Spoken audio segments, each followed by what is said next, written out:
మహాశివరాత్రి సందర్భంగా అందరికీ నా హృదయపూర్వక నమస్కారాలు. మహాశివరాత్రి రోజున మహాభక్తి ఛానల్ని ప్రారంభించడం చాలా చాలా సంతోషం.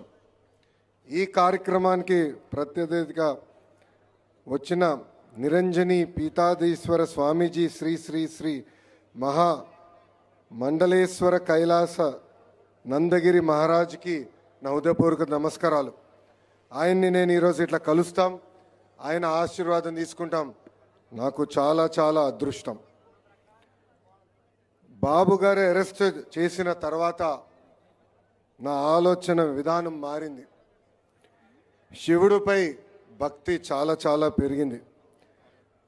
రాముడిలాగానే కాదు, కొన్నిసార్లు శివుడిలాగా ఉండాలని బలంగా నాలో నమ్మకం పెరిగింది. నేను రోజు సమావేశాలు పెట్టుకునే రూములో శివుడిని పెట్టుకున్నాను. ఆ విగ్రహానికి రోజు నేను పూజించి కార్యక్రమాలు ప్రారంభిస్తా. ఆయన్ని తలుచుకున్నా, ఆయన విగ్రహాన్ని చూసినా ఎక్కడ లేని బలం నాకు వస్తుంది. నేను యువగలం పాదయాత్ర ప్రారంభించినప్పుడు చాలామంది అన్నారు, పాదయాత్ర ఈయన చేయగలుగుతారా కానీ నేను శివుడి భక్తుడిని కదా. 226 రోజులు 3132 కిలోమీటర్లు స్వయంగా శివుడేనని నడిపించారు.